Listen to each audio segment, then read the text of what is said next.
proses itu benar, setiap manusia itu adalah sudah mencakup manunggaling kawula Gusti. Werdine apa?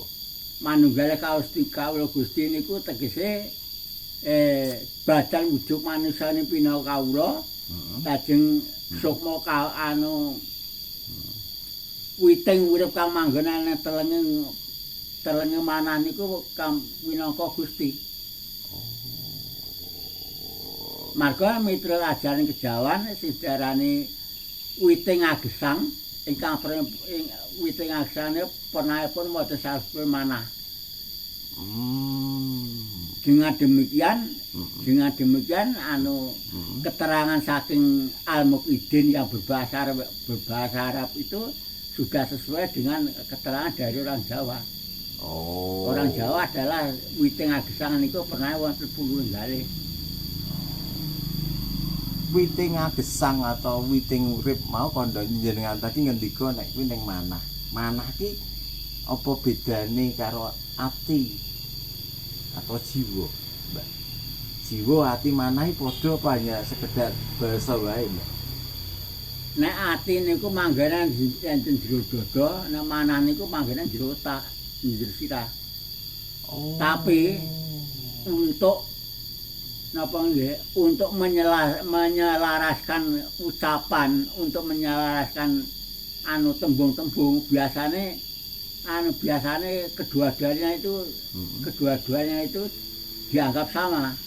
Oh. Marga enten wong Jawa wong sambat niku tandis teko nandes teko pulung ati. Kan sama saja. Nek nandes teko pulung ati pawane nggih wong ngunane wong apa sambat kuwi itu ngunane nganti nandes teko pulung ati.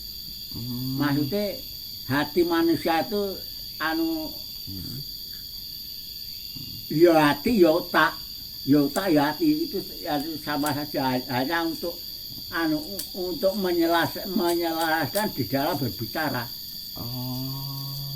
Untuk menyelaraskan di dalam berbicara. Oh iya. Iya.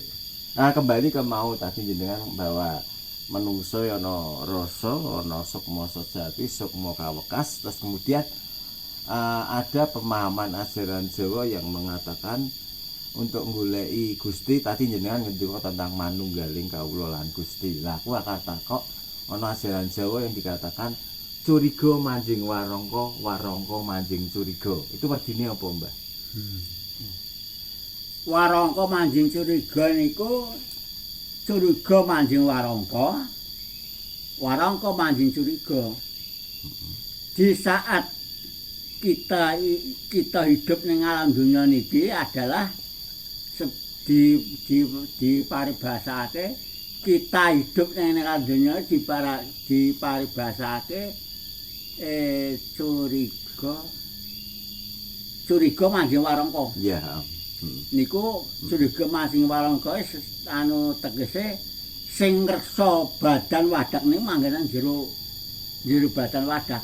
Padha kalih niku wau padha kalih ngulang walau walau badan sama saja. Lah sejarane sing diarani warangka manjing curiga niku setelah kita mati, itu adalah jasad jisim kita itu dikuasai oleh sukma. Jasad kita setelah dikubur, jasad kita waktu nang dunya niku waktu alang dunya niku raga niki sing sukma niku sing nguasani raga. Setelah kita mati niku sukma niku ngayomi raga nguasani raga, nguasani jasad, nguasani jisim. Dengan demikian orang-orang yang nalika nang alam donya niku pertapaane gentur niku kuburane angker. Mesti iki, Mbah. Soal angker, soal direksa kalih kuburan iki diresa kali Sukma niku wau. Dengan Dimas Sukmane niku nunggu jasad niku. Nah sekarang tadi jenengan kan nganggo telu apa ya alasan ya. Raga, Sukma dan Roh. Nah, Raga, Sukma karo Roh. Wiling apa istilahnya ngunduh kowe ing pakarti karena prilakune urip apa ragane, apa Sukmane, apa roe, Mbah? Sing ngunduh wayang pakarti adalah roh. Nek Sukma Kaukas niku ora duwe ora berkaitan apa-apa sing dari Sukma Kaukas utawa jarane witing urip niku bebas netral mboten gadah sanggeman apa-apa. Sing nyangga beban adalah roh. Roh manusia di apa niki diasupi dinding rasa.